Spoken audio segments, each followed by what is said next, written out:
সুপ্রিয় দর্শক মন্ডলী, সবাইকে শুভেচ্ছা। আজ আমাদের অতিথি পশ্চিমবঙ্গের সিনিয়র সাংবাদিক অমল সরকার।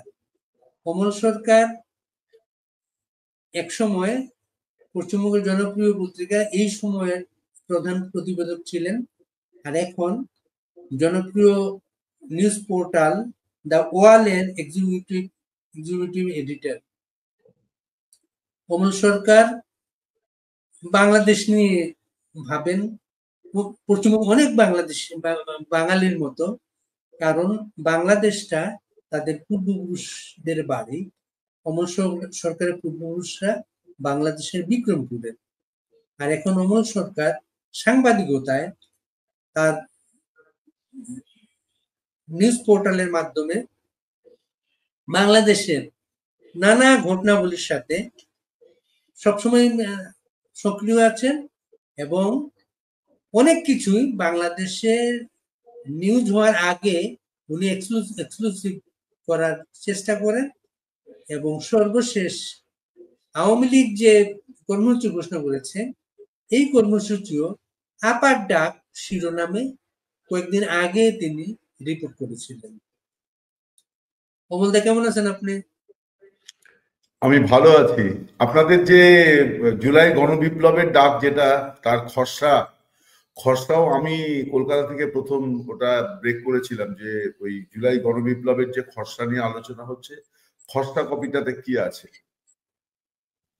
আচ্ছা, আপনার মুখেই আমরা আগে শুনি বাংলাদেশের সাথে আপনার সম্পর্কটা।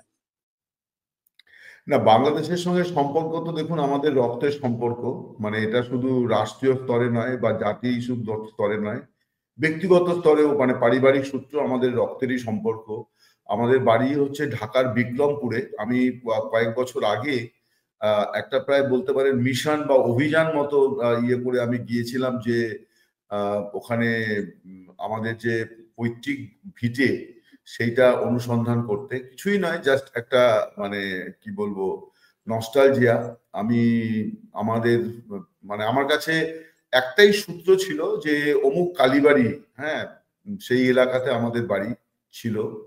তো আমি সেইখানে পৌঁছে যাওয়ার পরে একটু অবাক হই যে আমার মানে স্বর্গীয় মানে দাদু, অর্থাৎ বাবার বাবা, তিনি ওইখানে একজন মানে পাঠশালা তৈরি করেছিলেন, পণ্ডিত মশাই ওনাকে বলা হতো। তো তার নামে আমাকে কিন্তু প্রচুর লোক বললো যে হ্যাঁ হ্যাঁ, আপনি এই যে এই রাস্তা ধরে যান, ওইখানে গেলে পরে আপনি পেয়ে যাবেন।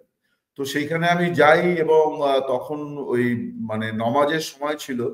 তো আমাকে কিছু গ্রামবাসী বলে যে মানে নমাজ শেষ হলে পরে প্রবীণেরা আসবে, তারা সম্ভবত আপনার সম্পর্কে, আপনার দাদু সম্পর্কে বলতে পারবে।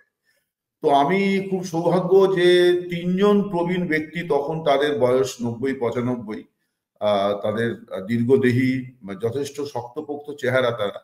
তো তারা যখন এটা শুনে তখন তারা খুব আবেগ আপ্লুত হয়ে পড়েন, কারণ তারা সকলেই তাদের মানে হাতে খড়ি হয়েছিল, মানে পড়াশোনার সূত্রপাত হয়েছিল আমার ঠাকুরদার হাতে। এবং কিছুক্ষণ পরে ইউনিয়ন পরিষদের একজন নেতা আসেন, তিনি আমাকে নিয়ে যান সেই স্কুলটাতে। সেটা এটা হচ্ছে হাসারা এলাকা। হাসারা আপনারা জানেন যে খুব বন্যাপ্রবণ, কারণ হচ্ছে যে পদ্মা থেকে তো খুব দূরে নয়, মুন্সিগঞ্জ, এবং সেখানে বন্যাপ্রবণ এলাকা। তো বন্যাতে আদি স্কুলটা ভেঙে গিয়েছিল। তো তারপরে ইউনিয়ন পরিষদ খুব বড় একটা স্কুল তৈরি করেছে। আমার যেটা খুব ভালো লেগেছিল যে আমার দাদুর সময়কার যে চেয়ার টেবিল, যেটি যে ঘরে উনি বসতেন, সেইটা একটা কক্ষে আলাদা করে রেখে দেওয়া হয়েছে। এই যে স্মৃতি ধরে রাখার যে বিষয়টি, এইটা আমাকে খুব টাচ করেছিল, আরো বেশি টাচ করেছিল। তো এই হচ্ছে মানে বিষয়টি, মানে পারিবারিক সূত্রে। আর তো বাকিটা তো হচ্ছে শোকের দুঃখের, যে আমরা আলাদা হয়ে আছি, তিনটে আলাদা দেশ। সেটা তো আমরা, সে দুঃখের ভাগিদার আপনিও আমিও সকলেই, বা যারা এই অনুষ্ঠান শুনবেন তাদের সকলের জন্যই তো সেটা দুঃখের। বাংলাদেশের মুক্তিযুদ্ধের সময়কে কোন স্মৃতি আছে আপনার?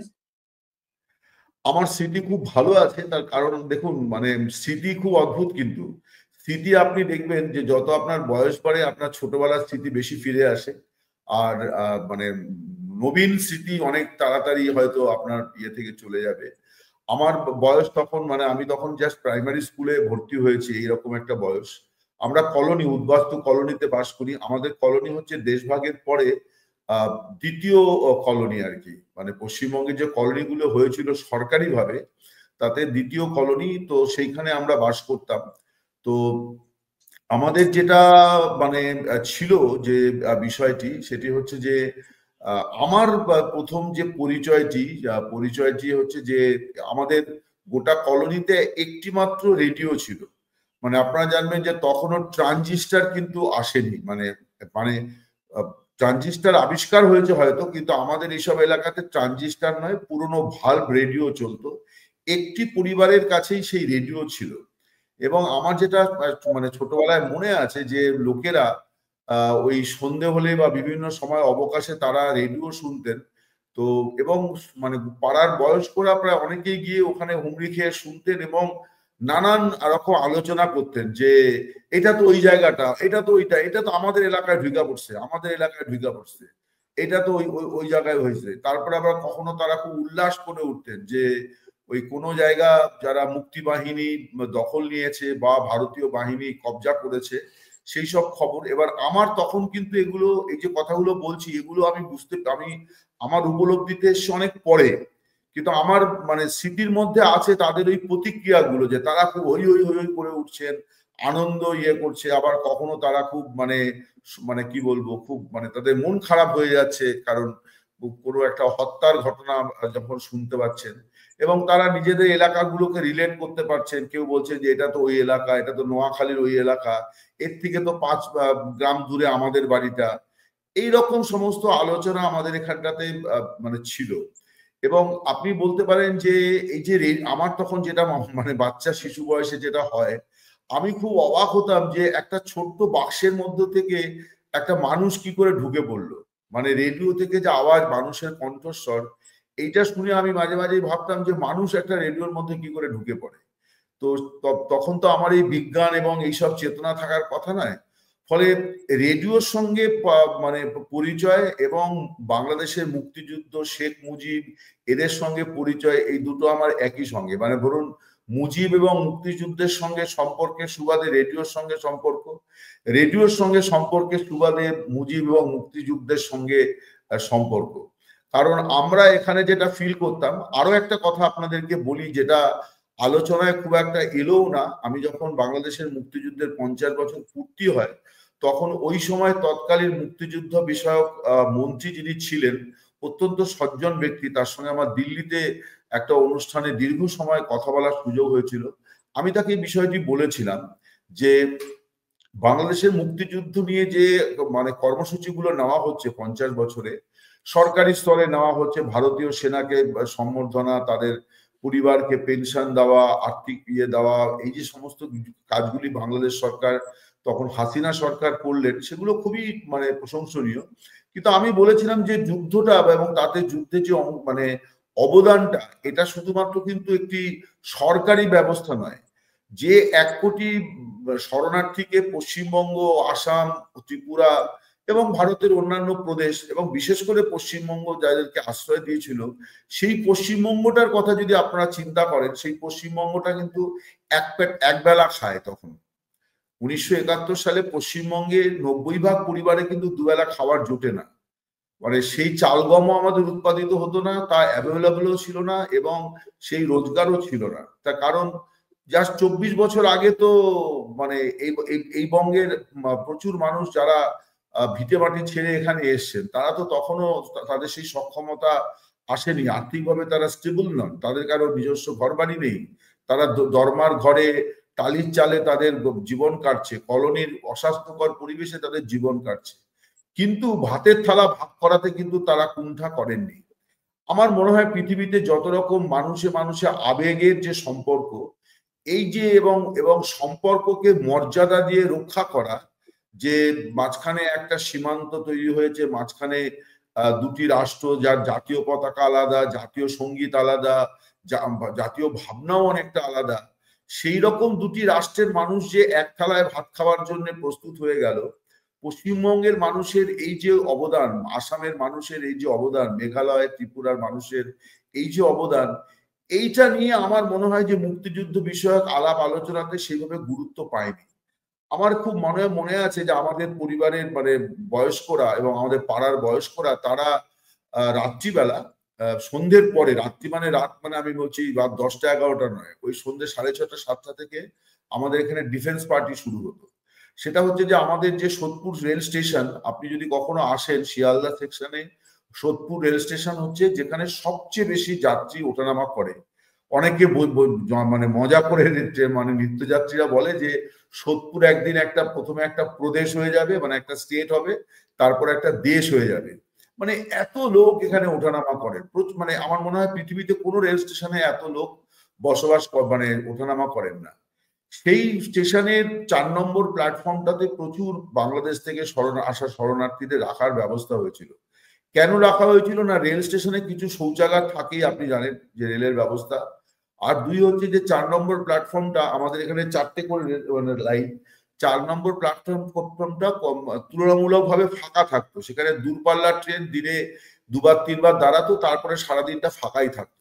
এবার একটা কংক্রিটের ইয়েতে কিন্তু কম্পারেটিভলি সেটা অনেকটা স্বাস্থ্যকর জায়গা হলো, ফলে সেইখানে তাদের থাকার ব্যবস্থা হয়েছিল। তাদের ওপরে যাতে কেউ কোনো রকম জুলুম অত্যাচার বা মহিলাদের কোনো রকম সম্ভ্রমহানির ঘটনা না ঘটে, সেই জন্য আমাদের এলাকার লোকেরা কিন্তু ডিফেন্স পার্টি তারা ওই সন্ধে হলে পরেই রুটি আর ভেলিগুড় নিয়ে তারা চলে যেতেন ওই মানে স্টেশনে, এবং সারা রাত তারা ওইখানে থাকতেন। রাত্রিবেলা রুটি ভেলিগুড় খেয়ে তারাও ওখানে ঘুমোতেন, পাহারা দিতেন। এইটা ছিল তার মানে এই যে শরণার্থীর যে সেফটি সিকিউরিটি, এইটাও কিন্তু নাগরিক দিয়েছে। আমার যেটা পুরো বিষয়টা এই প্রজন্মের ছেলে মেয়েরা বাংলাদেশেও জানে না, আপনার ওখানেও জানে না। এই প্রজন্মের ছেলে মেয়েরা এই ডেডিকেশন গুলা জানে না। আমি আরেকজনের কথা এখানে একটু স্মরণ করি, তিনি আমার মাস্টার মশাই প্রয়াত সমর বসু। সমর বসু ছিলেন একজন জনসংযোগ আধিকারিক, এবং যখন মুক্তিযুদ্ধ হয় তখন উনি মুক্তিযুদ্ধের সময়তে বিএসএফ এর জনসংযোগ আধিকারিক ছিলেন। আমাদের এখানে অনেক সাংবাদিক, বিশেষ করে রনেন মুখোপাধ্যায়, কীর্তিবাস ওঝা নামে তিনি পরিচিত ছিলেন। রনেনদা আমাদেরকে বলতেন যে বাংলাদেশের মুক্তিযুদ্ধে ভারতের তরফে যদি 3জন ব্যক্তিকে চিহ্নিত করতে হয় যারা বিশেষ অবদান রেখেছে, তাহলে 1 নম্বর শ্রীমতী ইন্দিরা গান্ধী, 2 নম্বর হচ্ছেন প্রণবেশ সেন, যিনি আকাশবাণীতে মানে আপনার সংবাদ ইয়ে করতেন, কি বলে নিবন্ধ পাঠ করে মানুষকে উদ্বুদ্ধ করতেন। আর উনি বলতেন সমর বসুর কথা। সমর বসু একেবারে বাংলাদেশের মুক্তিযুদ্ধের সময় এপার থেকে যে কর্মকাণ্ডগুলি হয়েছিল, অর্থাৎ এই নেতাদের আনা, তাদের থাকার ব্যবস্থা করা, তাদের বৈঠক, তাদের অফিস কাছারি মানে ব্যবস্থা করা, গোপন বার্তা পৌঁছে দেওয়া, সাংবাদিকদের সঙ্গে লিয়াজও করা, মানে কি মানে মানে কি বলবো যে একটা আকাশবাণীর তখন এমন আরো কিছু চরিত্র, যেমন হচ্ছে নীলিমা সান্যাল, একেবারে ইভানা, তারপরে দেবদুলাল, এমন চরিত্রগুলা কিন্তু রেডিওর কারণে। আমি আপনাকে এইভাবে বলতে চাই যে এরা যেহেতু প্রচার মানে ব্যবস্থাপনার সঙ্গে যুক্ত ছিলেন, তাই এদের কথা হয়তো অনেক বেশি মানুষ জানেন। কিন্তু অ্যাকচুয়াল যেটা বাস্তব সেটা হচ্ছে যে বাংলাদেশের মুক্তিযুদ্ধে এ বাংলার পেশাজীবী সব রকম মানুষ, সে তিনি কৃষক বলুন, হকার বলুন, শ্রমিক বলুন, এমন কোন সেক্টরের লোক ছিল না যারা এইটাতে মানে কোনো না কোনো ভাবে কন্ট্রিবিউট করেনি। এবং একটা জিনিস খেয়াল রাখতে হবে, আপনাকে ওখানে শরণার্থী ট্যাক্স দিতে হয়েছে। তখন তো ভারতের অবস্থা তো আজকের মতো ভালো ছিল না। শরণার্থী কর দিতে হয়েছে, শরণার্থী ট্যাক্সের টাকায় এই শরণার্থীদের ভরণ পোষণ হয়েছে। এমনকি মুজিবনগর সরকারের যে স্টাফ যারা, তাদের যে মাসিক বেতন দেওয়া হতো, এটাও কিন্তু ভারতের একদমই ঠিক কথা, একদমই ঠিক কথা। এবং আমি একদমই ঠিক কথা, এবং আমি সঙ্গে আরো একটি বিষয় বলবো যে এ বাংলার বা বাঙালিদের যে আরো একটি বড় মানে মানে অবদানটাকে এইভাবে দেখা উচিত যে ওখানে যখন একটি মুক্তিযুদ্ধ হচ্ছে তখন পশ্চিমবাংলাতে এবং ভারতের বিভিন্ন অংশেও কিন্তু একটি মানে মুক্তিযুদ্ধই হচ্ছে। সেই মুক্তিযুদ্ধ হচ্ছে যে রাষ্ট্রকে অস্বীকার করার, আপনি অর্থাৎ নকশাল আন্দোলনের যে মূল স্পিরিটটা ছিল সেটা হচ্ছে যে রাষ্ট্রকে অস্বীকার করা, রাষ্ট্রের বিরুদ্ধে যুদ্ধ ঘোষণা। পশ্চিমবঙ্গে কিন্তু তখন প্রবলভাবে নকশালি আন্দোলন এবং পুলিশের দমন পীড়নও চলছে, নকশালদের খুন খারাপি চলছে। ফলে সেই সময়তে এবং নকশালরা রাজনৈতিকভাবে কিন্তু এই মুক্তিযুদ্ধের পক্ষে অবস্থান তাদের ছিল না। এটা নিয়ে যদিও তাদের মধ্যে অনেক দ্বিধাদ্বন্দ্ব ছিল, কিন্তু ছিল না। স্বভাবতই ওই পরিস্থিতিতে এই মুক্তিযুদ্ধের পক্ষে দাঁড়িয়ে কথা বলা, চাঁদা তোলা, আমাদের এখানে মনে আছে যে আমি যে বাড়িটা থেকে এখন কথা বলছি, আমাদের এই এই এই আমার জাস্ট মানে পৈতৃক বাড়ির পাশে বাড়ি, এই বাড়ির যে ভদ্রলোক ছিলেন প্রয়াত বিজয় সরকার, তিনি তার একটি ছিল, বেকারি ছিল। উনি যেটা করতেন যে একটু মিষ্টি মেশানো পাউরুটি তৈরি করে এনে ওই উদ্বাস্তু মানে শিবিরগুলোতে উনি বিলি করতেন। ওনাকে কখনো কখনো পাড়া থেকে চাঁদা তুলে কিছু টাকা সহায়তা করা হতো, আর কিছুটা তিনি নিজেই করতেন। মানে ওনার বেকারিতে ওই বড় বড় পাউরুটি সেগুলোর মধ্যে একটু চিনি মেশানো থাকতো, মিষ্টি। অর্থাৎ আপনি একটা পাউরুটি আপনার একটি লাঞ্চ বা ডিনারের জন্য যথেষ্ট। তো এই যে ব্যক্তির যে কন্ট্রিবিউশন, আমি অনেকে, এবার আপনি বলতে পারেন যে আপনি সাংবাদিক, আপনি কেন এটা করেননি। না, এটা আমি আমার মানে মার্জনা চাইছি যে এটা করার মতো সময় সুযোগ আমি করে উঠতে পারলাম না, কিন্তু আমি ধারণাটা আমার লোককে দিয়েছিলাম। সবাই আমরা এই সময় নিয়ে ব্যস্ত সবাই। আমি যেমন ত্রিপুরায় আমি দেখেছিলাম যে আমি কাজ করতে গিয়ে দেখেছি ত্রিপুরায় 71 ত্রিপুরায় জনসংখ্যা ছিল 11 লক্ষ, শরণার্থী গিয়েছিল 14 লক্ষ। তো ত্রিপুরায় জনসংখ্যার চেয়ে শরণার্থী বেশি ছিল, এবং বাংলাদেশের সামরিক রাজধানী বলা হয় ত্রিপুরাকে, আগরতলাকে, রাজনৈতিক রাজধানী বলা হয় 71-এর কলকাতাকে। আমাদের রাজনৈতিক নেতারা থাকতেন কলকাতা কেন্দ্রিক, আর সামরিক যারা ব্যক্তিরা ছিলেন জেনারেল ওসমানী, জিয়া থেকে আরম্ভ করে যত সেক্টর কমান্ডাররা কিন্তু আগরতলা দিয়েই তারা ইন করেন ভেতরে। তখনও কিন্তু একজন সাংবাদিকের সাথে সম্পর্ক, অনিল ভট্টাচার্য নামে একজন সাংবাদিক ছিলেন, ওনার বাড়ি মিটিং পয়েন্টের মতো ছিল অনিল ভট্টাচার্য। তারপরে আগরতলা সার্কিট হাউসে আজকে বাংলাদেশের যে ঘোষণাপত্র, সংবিধানের মূল ভিত্তি, আগরতলা সার্কিট হাউসে 71-এর 10ই এপ্রিল যে আমাদের এমপি এমএনএ দের বৈঠক হয়, ওই বৈঠকের সিদ্ধান্ত হয় বাংলাদেশ সরকার গঠনের। বাংলাদেশ সরকার ঘোষণাপত্রটা 10ই এপ্রিলই প্রকাশিত হয়, সেটা আগরতলা সার্কিট হাউসে হয়েছে। ত্রিপুরায় যত শরণার্থী গিয়েছিলেন সাংবাদিকের খুব গুরুত্বপূর্ণ, তখন অনেক সাংবাদিক ছিলেন না, খুব গুরুত্বপূর্ণ ভূমিকা ছিল প্রচারের জন্য।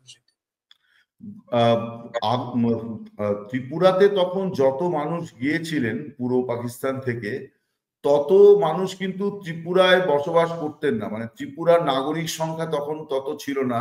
তার মানে যত নাগরিক ত্রিপুরার মানে বাসিন্দা, তার থেকে অতিরিক্ত লোককে তারা ধারণ করেছে ওই মুক্তিযুদ্ধের দিনগুলির সময়। ফলে এই ইতিহাসগুলো অনেক বেশি প্রাসঙ্গিক হয়ে উঠেছে এখন, যখন আমরা কথায় কথায় সীমান্তে তো দেখছি যে দুদেশের নাগরিকেরা গিয়ে মারামারি করছে। গতকাল খুবই দুর্ভাগ্যজনকভাবে ঘটনা ঘটেছে, একটা সম্ভবত ত্রিপুরা সীমান্তেই একটি ঘটনা ঘটেছে। তো একজন নিহত হয়েছেন, দুজন ভারতীয় আহত হয়েছেন। সাংবাদিক হিসাবে বা ভারতীয় সাংবাদিক হিসাবে বাংলাদেশ নিয়ে এত জড়িত আপনি, বাংলাদেশের নিউজ নিয়ে এত জড়িত আপনি, যে ভারতের মানুষের এত অবদান বাংলাদেশের মুক্তিযুদ্ধে, বাঙালিদের এত অবদান বাংলাদেশের মুক্তিযুদ্ধের ভূমিকাটা, সেই বাংলাদেশটা এত ভারত বিরোধী হয়ে উঠলো কেন? দেখুন, এটা তো একটা দেশ যখন বাংলাদেশের স্বাধীনতার মধ্যে আপনি যদি দেখেন যে বাংলাদেশের মানে ভূমিষ্ঠ হওয়াটা নিয়ে যদি আপনি দেখেন, মানে তাকে যদি একটি সন্তানের হিসেবে তুলনা করেন, তাহলে এই সন্তানের জন্ম হবে কিনা এই নিয়ে যেমন অনেক সময় শ্বশুর বাড়িতে সন্তানের জন্ম নিয়ে যেমন দ্বিমত থাকে না, মানে শ্বশুর শাশুড়ি চাইছে না, বৌমা চাইছেন বা ছেলে চাইছে বা আত্মীয় স্বজনরা চাইছে না, এই যে রকম আমাদের পারিবারিক জীবনে হয়, বাংলাদেশের মুক্তিযুদ্ধটাও কিন্তু তাই ছিল। অর্থাৎ আপনি যদি 72-এর নির্বাচনের ফলাফল দেখেন, এমনকি 70-এর নির্বাচনের ফলাফল আপনি যদি দেখেন, তাহলে আপনি দেখবেন যে 70-এর নির্বাচন তো বেসিক্যালি মানে মানে মুক্তিযুদ্ধের বা প্রশাসনের আন্দোলনের পক্ষে একটা গণভোট। সেই ভোটেও কিন্তু 30% ভোট আওয়ামী লীগের বিরুদ্ধে পড়েছিল। আমি আওয়ামী লীগকে এই জন্য বলছি যে তারা যেহেতু মুক্তিযুদ্ধের মানে প্রধানতম সৈনিক ছিল, তাদের বিরুদ্ধে ভোট পড়েছিল। তার মানে 30% লোক তো দেশ স্বাধীন হোক এটা তারা চায়নি, পাকিস্তানের থেকে আলাদা হয়ে যাক পূর্ব পাকিস্তানের, এটা তো তারা চায়নি। ফলে একটা দ্বিধা দ্বন্দ্ব নিয়েই তো বাংলাদেশের জন্ম হয়েছিল। তো স্বভাবতই সেই মানুষগুলো তো দেশটা স্বাধীন হওয়ার পর তারা তো এরকম কোনো সিদ্ধান্ত নিল না যে আমরা এই দেশটা চাইনি, অতএব আমরা এই দেশে থাকবো না, চলো আমরা পাকিস্তান চলে যাই। তা তো হয়নি, তারা ওখানে ছিলেন। এবং এই যে বিরোধী শক্তি, এরা কিন্তু রাজনৈতিক, সামাজিক, অর্থনৈতিক এই তিনটি ব্যাপারে কিন্তু তৎকালীন পূর্ব পাকিস্তানের অগ্রণী অংশ ছিলেন। অর্থাৎ জমিদার, জোতদার এবং তাদের যে বাহিনী, এবং সেই সূত্রে তারা শিক্ষাঙ্গনে, কর্মক্ষেত্রে, ব্যবসা বাণিজ্যে তাদের একটা বড় প্রতাপ ছিল। সেই লোকগুলোর তো সেই প্রতাপগুলো থাকলো, এবং তারা নতুন পরিস্থিতির সঙ্গে মানিয়ে নিলেন। এবং শেখ মুজিব তো একটা ঘন ক্ষমাও করে দিলেন। ঠিকই করেছিলেন, আমি বলবো সেটার মধ্যে কোনো অন্যায় ছিল না, কারণ প্রতিহিংসা কোনো সমস্যার সমাধান করে না। তো তার ফলে এইটা তো তারা ছিলই, এবং যারা মুক্তিযুদ্ধের বিরুদ্ধে ছিলেন তারা তো ভারত বিরোধী হবেনি, এটাও তো একটা মানে মানে স্বতঃসিদ্ধ। তো সেইটা তো আছেই। এছাড়া যেটা হয়েছে যে বিভিন্ন দেশ বাংলাদেশকে যেভাবে চালিত করার চেষ্টা করেছে, কিন্তু আমার যেটা মানে বড় যে বিষয়টি মনে হয় সেটি হচ্ছে যে গত 30-40 বছর ধরে গোটা বিশ্বেই হচ্ছে, এই উপমহাদেশে অনেক বেশি হয়েছে, যেহেতু আমরা ধর্মের ভিত্তিতে বিভাজিত হয়েছিল দেশটা। ফলে ধর্মভিত্তিক তৎপরতা দুটো দেশের মধ্যেই বেড়েছে। বাংলাদেশেও বেড়েছে, আমাদের এখানেও বেড়েছে। বাংলাদেশে বেশি বাড়বে এই জন্যে যে বাংলাদেশ রাষ্ট্রীয়ভাবে তার যে এই ধরনের পরিস্থিতি মোকাবিলার যে সক্ষমতা থাকার কথা সেটা তার নেই, যেটা ভারতের অনেক বড় দেশ, অনেক বেশি তার এজেন্সি বা রাষ্ট্রের যে মানে কি বলে রাষ্ট্রের মাসেল ফ্লেক্সিং এর যে জায়গাগুলো, সেগুলো অনেক বেশি আছে। তো তার ফলে যেটা হয়েছে যে একটা ধর্মীয় উন্মাদনার জায়গা থেকে, ধর্মীয় বিভাজনের জায়গা থেকেও একটা ভারত বিরোধিতা তৈরি হয়েছে। ভারতের অভ্যন্তরেও এরকম একটি বাংলাদেশ বিরোধিতার একটা বিষয় কিন্তু আছে। এটা মানে নেই এরকম মানে বলাটা কিন্তু একটা মানে কি বলবো সত্যের অপলাপ হবে। ফলে দুই দেশেই জিনিসটি বিকশিত হয়েছে, এবং গত 30 বছর ধরে যে সাম্প্রদায়িক রাজনীতি যেভাবে দুদেশেই মাথাচাড়া দিয়েছে, তার ফলেও কিছুটা হয়েছে যে ভারত মানে হিন্দুস্তান, হিন্দুরা আমাদের বিরোধী, এই যে বিষয়টা, এইটা 1 নম্বর। 2 হচ্ছে যে বাংলাদেশের অভ্যন্তরে ইসলামিক ভাবাদর্শের প্রসার অনেক বেশি হয়েছে। এটাকে কিন্তু আমি সাম্প্রদায়িকতা বলবো না, একটা ধর্মের প্রতি, একটা ধর্মের বিধান, তার সংস্কৃতি, তার সবকিছুকে প্রতি মানুষের যে মানে কি বলবো নিজেকে নিবেদন করা, এটার মধ্যে আমি কোনো অন্যায় দেখি না। এখন এটার ফলে যেটা হয়েছে যে সংখ্যাগরিষ্ঠ মানুষের মধ্যে একটা ইসলামিক ভাবাবেগ বেড়েছে। এই ভাবাবেগটাকে আবার ভারত বিরোধী শুধু নয়, মুক্তিযুদ্ধ বিরোধী শক্তি ভারত বিরোধিতাতে কাজে লাগিয়েছে। যে if you are a true Muslim, you should be anti Indian. আমি সংক্ষেপে এই ব্যাপারটা বলতে চাই যে ভাবাবেগ বৃদ্ধিটা খুবই স্বাভাবিক, এবং আমি সেটাকে অনারও করি। প্রত্যেকেই তার তার ধর্ম পালন করবে, ধর্মের অনুশাসনগুলিকে তারা রক্ষা করার চেষ্টা করবে, তাই নিয়ে বিতর্ক থাকবে, বিতর্কের মধ্য দিয়েই ভালো মন্দ মানুষ বিচার করবে। আমি সেই বিচার করার অভিভাবক নই, কোনটা ভালো কোনটা মন্দ, কিন্তু ভাবাবেগ বেড়েছে, এটা কিন্তু স্বাভাবিক। যে কারণে বাংলাদেশে কোন রাজনৈতিক যে প্রতিষ্ঠিত দুটি রাজনৈতিক দল, আওয়ামী লীগ এবং বিএনপি, তারা বিভিন্ন সময়তেই এই ইসলামিক দলগুলির সঙ্গে তাদের একটা সখ্য গড়ে তোলার চেষ্টা তারা করেছে। এই যে ধরুন মির্জা ফখরুল ইসলাম একজন মানে মানে প্রবীণ এবং অন্যতম নেতা, বাংলাদেশের ভূমিতে তিনি বিএনপির 1 নম্বর নেতা, কারণ তারেক জিয়া লন্ডনে, খালেদা জিয়া দীর্ঘদিন অসুস্থ এবং তিনিও এখন লন্ডনে। এইরকম একজন প্রবীণ নেতাকে যেভাবে ইসলামিক আন্দোলনের অফিসে ছুটে যেতে হলো, কেন যেতে হলো না 21শে জানুয়ারি ইসলামিক আন্দোলনের আমিরের বাড়িতে চলে গিয়েছিলেন শফিকুর রহমান, জামাতে ইসলামের আমির। তো এই যে ইসলামিক দলগুলি, তাদের প্রায় 10-12% ভোট আছে, তারা কখনোই রাষ্ট্র ক্ষমতায় আসতে পারেনি, তারা হয়তো কখনো কারো শরিক হয়েছে কিন্তু নিজেরা পারেনি, কিন্তু তারা কারা ক্ষমতায় আসবে এই ব্যাপারে তারা খানিকটা ভূমিকা রাখতে পারে। তার কারণ যেটা আমি বলছিলাম যে ইসলামিক ভাবাবেগটা মানুষের মধ্যে প্রবলভাবে আছে। আমি কথাটাকে এইভাবে বলতে চাই যে আওয়ামী লীগ এবং বিএনপি দুটো রাজনৈতিক দলই এখন এই জায়গায় এসে দাঁড়িয়েছে যেখানে মুক্তিযুদ্ধের চেতনার পক্ষের মানুষও আছেন, মুক্তিযুদ্ধের চেতনাকে সেইভাবে ধারণ করেন না এমন মানুষও আছেন, মুক্তিযুদ্ধের চেতনার বিরোধী মানুষও আছেন। অর্থাৎ বিএনপির মধ্যে জামাত বিএনপি হয়ে আছে, বিএনপির মধ্যে ইসলামিক ঐক্যজোট বিএনপি হয়ে আছে, বিএনপির জার্সি গায়ে আছে। আওয়ামী লীগের ক্ষেত্রেও এটা সত্যি। এর ফলে যেটা হয়েছে সামগ্রিক যে আউটকামটা সেইটা হয়ে যাচ্ছে অ্যান্টি ইন্ডিয়া, এবং সেটা হচ্ছে যে হিন্দুত্ব। এবং এ কথাও ঠিক যে সমসাময়িক সময়ে ভারতবর্ষে হিন্দুত্বের জাগরণ হচ্ছে, সেই হিন্দুত্বের যে নমুনাগুলি সেগুলি অনেকটা ইসলামের সঙ্গে তাদের কনফ্রন্টেশন, মসজিদ ভাঙা হচ্ছে, মসজিদের তলায় মন্দির অনুসন্ধান করা হচ্ছে। এরও প্রতিক্রিয়া তো স্বাভাবিক, পড়শি দেশে তো হবে, কারণ এখন তো আমরা সবাই একটা বিশ্বেই বাস করি। প্রতিবেশী দেশে যখন হিন্দুত্ববাদের জাগরণ ঘটে তখন এর তো আলো বাতাস বাংলাদেশের ধর্মীয় লোকজনের মধ্যেও পড়ে সেটা। আর মির্জা ফখরুল ইসলামের কথা বলছিলেন আপনি, উনার যেটা ঠাকুরগাঁয় বাড়ি, উনার বাংলাদেশের ঠাকুরগাঁও সীমান্তের ওই পাশে ইসলামপুর বলে একটা এলাকা আছে ভারতে, ইসলামপুরে কিন্তু উনার পূর্বপুরুষের বাড়ি। কিন্তু 71-এ মুক্তিযুদ্ধের সময় ফখরুল ইসলামের পরিবারটা প্রথম গিয়ে কিন্তু ইসলামপুরে গিয়ে উঠে, তারা ওখানে গিয়ে উঠে দেন। ফখরুল ইসলাম তখন বামপন্থী ছাত্র সংগঠন করতেন, ছাত্র ইউনিয়ন করতেন। বিএনপির তো আমার ধারণা জিয়া পরিবার বাদে বাকি বিএনপি কে যদি আপনি ভালো করে অ্যানালিসিস করেন তাহলে তাতে একটা বড় ফোর্স কিন্তু বামপন্থী রাজনীতি থেকে এসছেন, বিশেষ করে এই সময় যারা আছেন। আপনি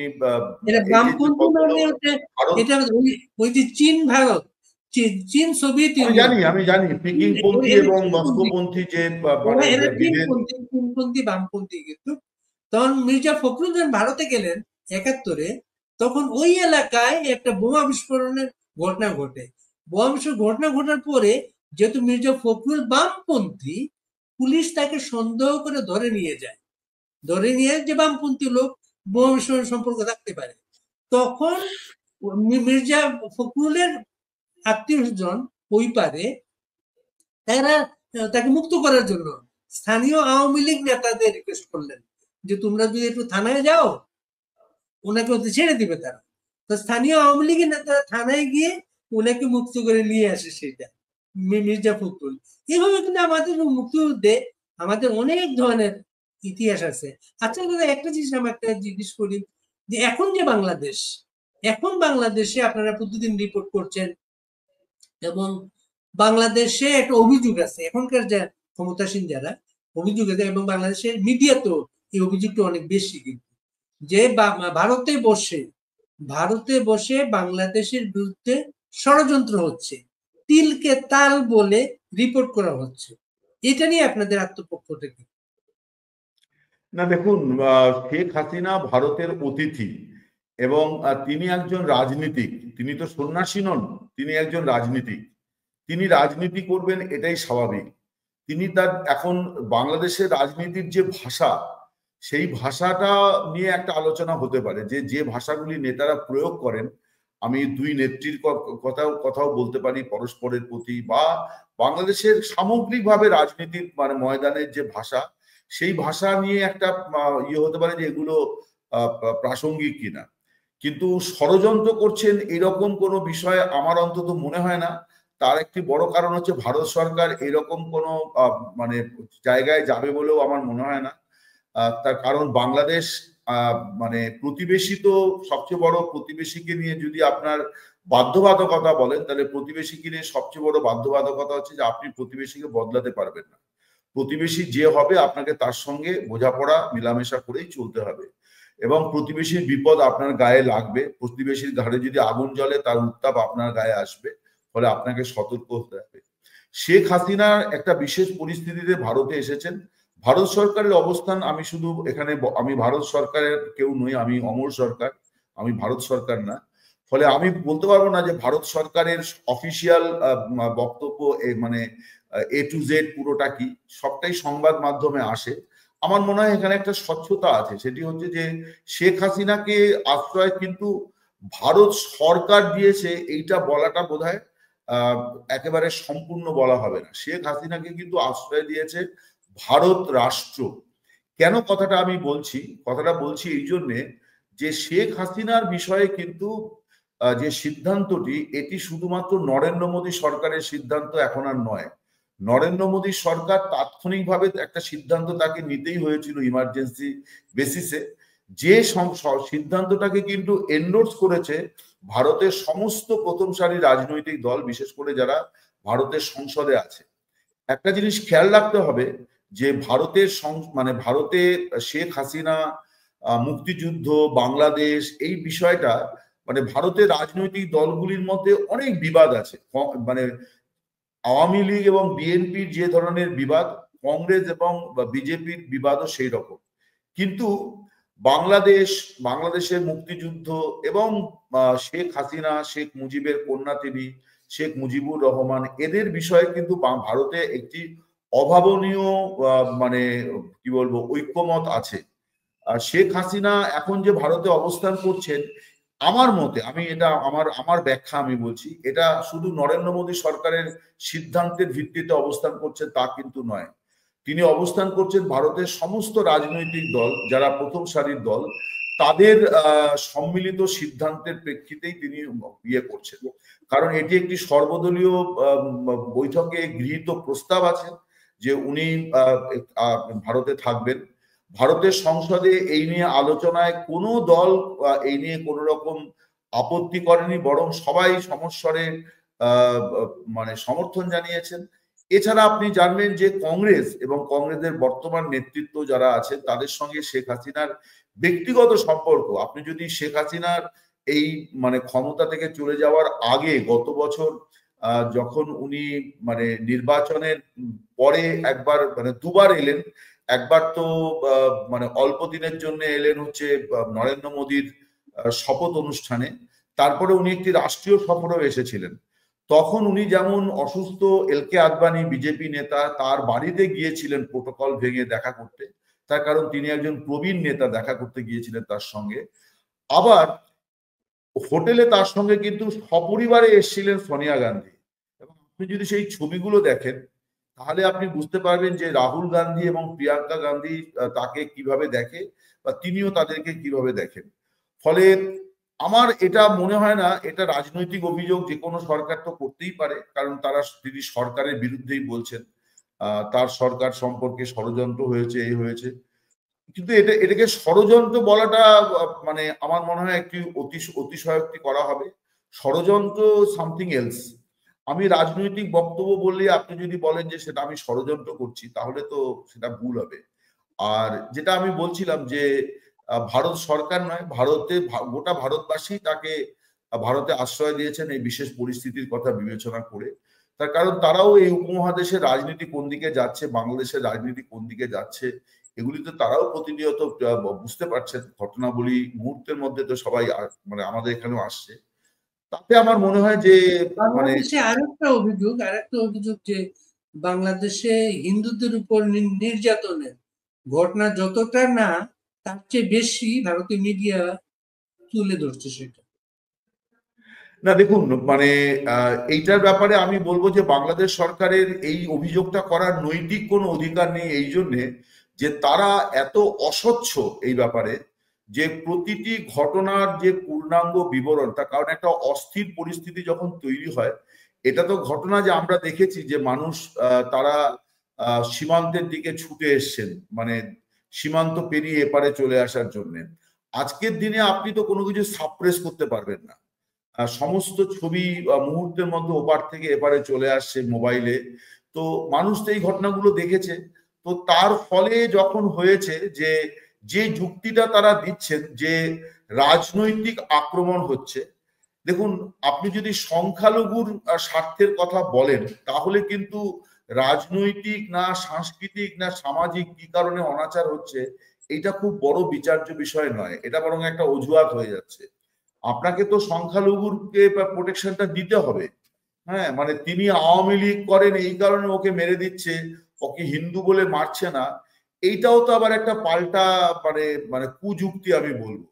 সবচেয়ে বড় যে ভুলটা সেটি হচ্ছে যে অস্বচ্ছতার অভাব, অর্থাৎ ট্রান্সপারেন্সির অভাব। আপনি কি করছেন, কোন ঘটনাটা কেন হয়েছে এটা নিয়ে যেভাবে সাপ্রেস করা, মামলা না নেওয়া, এই যে বিষয়গুলি এবং এই ঘটনাগুলো, এটাও আমি একই সঙ্গে বলবো যে এই ধরনের বিষয়গুলো ভারতীয় মিডিয়ায় এই জন্য আসছে যে এটার একটা ধারাবাহিকতাও আছে। এটা এমন নয় যে শেখ হাসিনার সময়ে নির্যাতনের ঘটনা ঘটেনি। একই সঙ্গে আমি কথাও বলে রাখি যে এমন নয় যে ভারতবর্ষে ঘটনা ঘটে না, ভারতবর্ষে অনেক ঘটনা সংখ্যালঘুদের ওপরে নানান ধরনের নিপীড়ন নির্যাতনের ঘটনা আছে। কিন্তু বাংলাদেশে বিগত কয়েক বছর ধরে যে ঘটনাগুলি খুব পরিকল্পিতভাবে হচ্ছে বলে মনে হয় সেটি হচ্ছে যে এই যে কথাগুলো বলা হচ্ছে যে না এটা হচ্ছে সম্পত্তির বিবাদ। আচ্ছা, আপনি আমায় বলুন, কারো জমি কেড়ে নেওয়া মানে তো আপনি তার অস্তিত্বটাই অস্বীকার করলেন।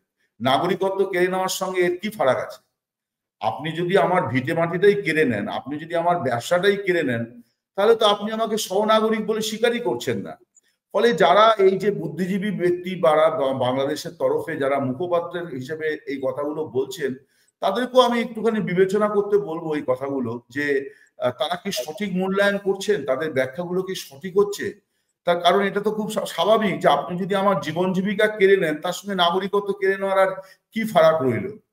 কারণ বহু মানুষই তো নিজ ভূমে পরবাসী হয়ে থাকে, এটা তো খানিকটা নিজ ভূমে পরবাসী হয়ে থাকা। আপনি যদি সংখ্যালঘুদের রাষ্ট্রের উপরে নির্ভরশীল করে তোলেন, সেটাও কিন্তু রাষ্ট্রের জন্য খুব শোভনীয় নয়, কাঙ্ক্ষিত নয়। সংখ্যাগুরুর মতনই সে আর 5 জন নাগরিকের মতোই বাস করবে। আপনি যদি বাহাদুরি দেখান যে আমি এত লোককে নিয়ে আশ্রয় শিবিরে স্থান দিয়েছি, এটা কি আপনার জন্য মানে মানে আনন্দের বা গর্বের হতে পারে? লজ্জার কথা। মানুষ আশ্রয় শিবিরে যাবে কেন? এবং এই যে বাংলাদেশের নেতা নির্বিশেষে, আমি এটাও খুব স্পষ্ট করে বলতে চাই, এখানে কোনো বিভাজনের কথা আমি বলতে চাই না। এই যে কথায় কথায় সবাই একটা কৃতিত্ব দাবি করে বলার চেষ্টা করে যে ওদের জন্য আমরা এই করেছি, আমাদের সময় এই হয়নি, এই ওদের শব্দটা কিন্তু অত্যন্ত আপত্তিজনক। ওদের শব্দটা মানেই হচ্ছে আপনি তাদেরকে খানিকটা বহিরাগত বলে দেখানোর চেষ্টা করছেন। কেন আপনি ওদের ওদের বলবেন? উনি তো আপনার দেশের নাগরিক। আবার এই যে একটা ভালো মানুষই কথা বলা হয় সংখ্যালঘুদের, সবাই বলে, সব দল বলে যে আপনারা নিজেদেরকে সংখ্যালঘু ভাববেন না, আমরা সবাই বাংলাদেশি। না, আপনাকে কিন্তু সংখ্যালঘুদের তারা তাদের যে নিপীড়ন নির্যাতন এবং বঞ্চনা, সেগুলোকে যদি আপনাকে অ্যাড্রেস করতে হয়, তাহলে আপনাকে কতগুলি বিশেষ পরিস্থিতি বিশেষ সুযোগ সুবিধা তাকে দিতেই হবে। যেমন আপনার সংখ্যালঘু কমিশন থাকাটা খুব স্বাভাবিক ছিল, এবং এটা 2001 সালে যখন বড় ঘটনা ঘটেছিল, বিএনপি নির্বাচনে জেতার পর যে অত্যাচারগুলির ঘটনা করেছিল, যে ঘটনাতে বর্তমান রাষ্ট্রপতি মোহাম্মদ শাহাবুদ্দিনের নেতৃত্বে কমিশন হয়েছিল, সেই কমিশনের রিপোর্টের বাস্তবায়ন তো আওয়ামী লীগ সরকার করেনি। তাহলে বাংলাদেশের বাস্তবতা হচ্ছে যে একটি সংখ্যালঘু কমিশন থাকা উচিত। একটি সংখ্যালঘু বিষয়ক মন্ত্রক থাকাটা নিয়ে কি আর সমস্যা আছে? এই এই যে বিষয়গুলি, এই দাবিগুলো তো অন্যায্য নয়। তার কারণ আপনাকে তো বিশেষ ফোকাস দিতেই হবে, কতগুলি জায়গা তো বিশেষ ফোকাস দিতে হবে। এটা তো খুব স্বাভাবিক যে, এবং তারা যখন অ্যাজিটেট করছে এত বছর ধরে, সেইটা তো আপনাকে অ্যাড্রেস করতে হবে। ফলে বাংলাদেশে এবার প্রথম, অন্তত আমি সাংবাদিক হিসেবে আমার চোখে পড়েছে যেটা, বাংলাদেশের সংখ্যালঘু নির্যাতন হয়, ভারতে হয়, এই প্রথম বাংলাদেশে এই ছেলে মেয়েরা মিছিল করেছে, রাস্তায় নেমে এসেছে, বলছে এটা আমার দেশ, আমার জন্মভূমি, আমি এখান থেকে যাব না, এই দেশটা কি তোর বাপ দাদার, এই যে টোনটা ছেলে মেয়ের মধ্যে একটা প্রতিবাদ এসেছে এখানে, বিশাল ঘটনা এটা। প্লাস হচ্ছে, আপনার কি মনে হয় যে সন্ন্যাসী ইসকনের নেতা চিন্ময় প্রভু, উনাকে গ্রেফতার করাতে, উনাকে জামিন না দেয়াতে এই সংখ্যালঘু বিষয়ক প্রচারণাটা ভারতীয় মিডিয়ায় অবিরাম চলছে? না দেখুন, আমি একটা জিনিস বিশ্বাস করি যে এই যে একটা ধর্মীয় বা নেতার নেতৃত্বকে সামনে রেখে গোটা বিষয়টা হচ্ছে, এইটার মানে প্রতিক্রিয়া ভবিষ্যতে খুব ভালো হবে বলে আমার মনে হয় না। তার কারণ এটা নিয়ে আসলে কি হবে, দুটি ধর্মের মধ্যে এবং দুই দল ধর্মগুরুদের মধ্যে বিবাদ হবে। আমার মনে হয় যে যে সমস্যাটার এটার গোড়াতে এই দিকে যে পরিস্থিতিটাকে ঠেলে দিয়েছে এই অন্তর্বর্তী সরকার, এই যে একটা কথা আমরা বলি যে অরাজনৈতিক সরকার, মানে দলীয় রাজনীতির পরিমণ্ডলের বাইরের সরকার, এইটা হচ্ছে তার একটা বড় সমস্যা। যে তারা যেটা করলো যে রানা দাশগুপ্তের মতো ব্যক্তি, যিনি বাংলাদেশ মানে হিন্দু বৌদ্ধ ঐক্য খ্রিস্টান ঐক্য পরিষদের দীর্ঘদিনের সাধারণ সম্পাদক, একজন মুক্তিযোদ্ধা, একজন ব্যারিস্টার, এবং যিনি আপনার ওই কি বলে মানবতা বিরোধী আন্দোলনে অপরাধে যারা যুক্ত ছিলেন তাদের বিরুদ্ধে মামলা লড়েছেন, এরকম একজন ব্যক্তি যিনি ওই সংগঠনের পক্ষে, তার বিরুদ্ধে যে দুটি খুনের মামলা দিয়ে দেওয়া হলো, তিনি আছেন চট্টগ্রামে, তাকে ঢাকার যাত্রাবাড়িতে খুনের মামলাতে ফাঁসিয়ে দিয়ে তাকে মানে কি বলে মানে আত্মগোপনে চলে যেতে হলো। এই যে একটি সংগঠন যেটা সমগ্র সংখ্যালঘুর সংগঠন ছিল, সেইটাকে আপনি যখন ভেঙে দিলেন, ডিসম্যান্টেল করে দিলেন তার নেতাকে এইভাবে অপদস্থ করে, স্বভাবতই সংখ্যালঘুদের গোটা বিশ্বেই এটা থাকে যে তারা তখন যে কোনো বিপদে ধর্মকে আঁকড়ে ধরে। আমি আপনাকে একটা উদাহরণ দিচ্ছি, তাহলে আপনি বুঝতে পারবেন। প্রথমবার যখন কাবুলের পতন হলো, প্রথমবার, মানে এবারে তালিবান যে নিল, তার আগে যখন তালিবানের পতন হলো, তখন হাজার হাজার মানুষ পথে নেমে এসেছিলেন। তো আমি তখন বিবিসির একটা কভারেজ দেখেছিলাম যে আফগান জনগণ তারা রাস্তায় তুমুল আনন্দ উৎসব করছে, এ করছে, তালিবান মুক্ত হয়েছে, কাবুল আনন্দ করছে। কিন্তু ও দেশে যারা সংখ্যালঘু, অর্থাৎ শিখ, হিন্দু, তারা সবাই যাচ্ছেন, কেউ গুরুদ্বারে যাচ্ছেন, কেউ মন্দিরে যাচ্ছেন। এখন এটাই কিন্তু সংখ্যালঘুর একটা ইয়ে, যে সে আনন্দে এবং সংকটে সে তার ধর্মকে নিয়ে অনেক বেশি মানে এক্সারসাইজ করে। এটা একজন ইসলাম মানে মুসলিমের ক্ষেত্রেও তাই হবে, তাই হবে। এখন বাংলাদেশ হিন্দু বৌদ্ধ ঐক্য পরিষদকে যেভাবে বিনষ্ট করে দেওয়া চেষ্টা হলো, তার ফলে একজন ধর্মীয় নেতা সামনে চলে এলেন এবং তাকে সবাই আঁকড়ে ধরলেন, তাকে সবাই আঁকড়ে ধরলেন। এবং এটা তো তারপরে বোঝাই গেল যে তিনি যে ডিভিশনাল ইয়ে ভিত্তিক, অর্থাৎ বিভাগীয় শহর ভিত্তিক যে জনসভাগুলির ডাক দিয়েছিলেন, তার প্রথম সভাটি এত সফল হয়ে গেল যে যেখান থেকে সব রকম ইসলামিক শক্তি, আরো অন্যান্য দল, তারাও মনে করলো যে একটা সংখ্যালঘুর বড় জাগরণ হয়ে যেতে পারে, সেটা তাদের পক্ষে হয়তো, যে কারণে তাকে জামিন দেওয়া।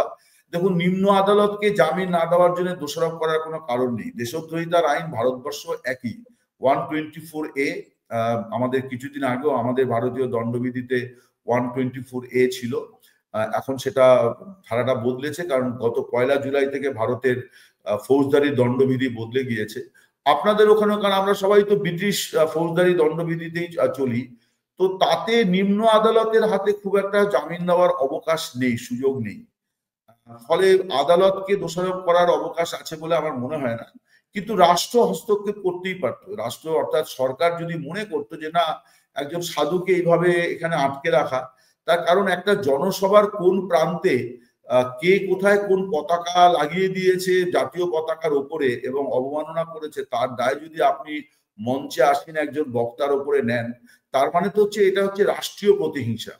এবং সবার আগে যে মামলাটি হওয়া উচিত ছিল, এবং আমি বলবো যে বাংলাদেশের সংখ্যাগরিষ্ঠ মুসলিম সম্প্রদায়, তারা যে ধর্মনিরপেক্ষ প্রগতিশীল মুসলিম সম্প্রদায়ের কাছ থেকে কাঙ্ক্ষিত ছিল এই মর্মে একটি মামলা করা, যে জাতীয় পতাকার ওপরে আরেকটি অন্য কোন সংগঠনের পতাকা কি করে থাকলো এতক্ষণ ধরে।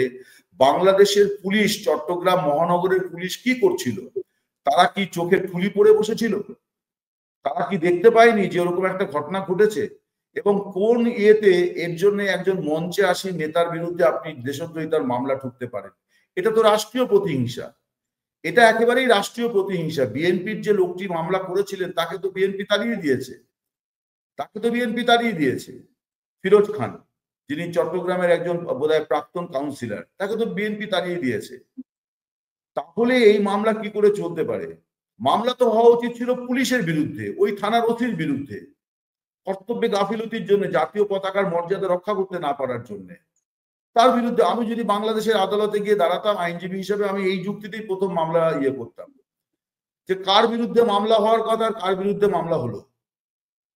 মামলা তো হওয়ার কথা চট্টগ্রাম মহানগরের পুলিশ কমিশনারের বিরুদ্ধে, যে তিনি আপনি জাতীয় একটা পতাকার মর্যাদা রক্ষা করতে পারেননি। আপনি একটা কথা বলেছেন যে শেখ হাসিনা কোনো সন্ন্যাসী নন, তিনি একজন রাজনৈতিক নেত্রী এবং তিনি এখন ভারতে সর্বদলীয় অতিথি হিসেবে ভারতে অবস্থান করছেন। তিনি ভারত থেকে সারা পৃথিবীতে প্রবাসী বাংলাদেশি, বিশেষ করে আওয়ামী লীগের নেতা কর্মীদের সাথে অনলাইনে কথা বলছেন, কিন্তু ভারতে কিন্তু তার তেমন কোনো তৎপরতা আমরা দেখিনি। এটা কি ভারত সরকারের কোনো আপত্তি থাকতে পারে? এটা কোনটা, মানে শেখ হাসিনা যে কথাগুলি বলছেন? এটা বাইরে ভারতের বাইরে বলছেন, ভারতের বাইরে টেলিকনফারেন্স করছেন, ভারতে করছেন না এমন কিছু?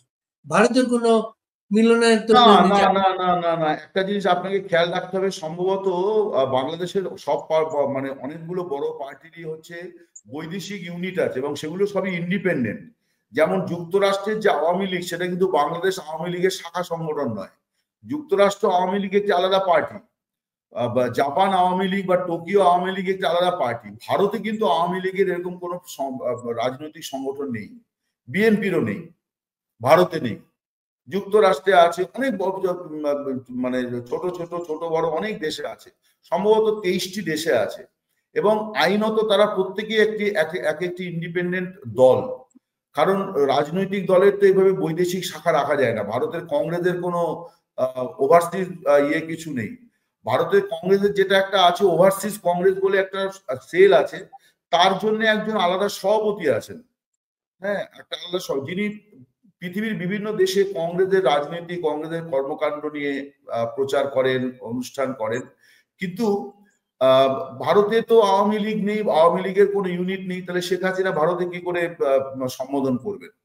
এটাই তো স্বাভাবিক যে উনি অন্য দেশে সম্বোধন করছেন। আর এদেশে যারা তার লোকজনেরা আছেন, তারা তো অনলাইনে তো সবাইকেই এক সূত্রে গাঁথা যায়, ফলে সকলের উদ্দেশ্যেই তিনি বলছেন।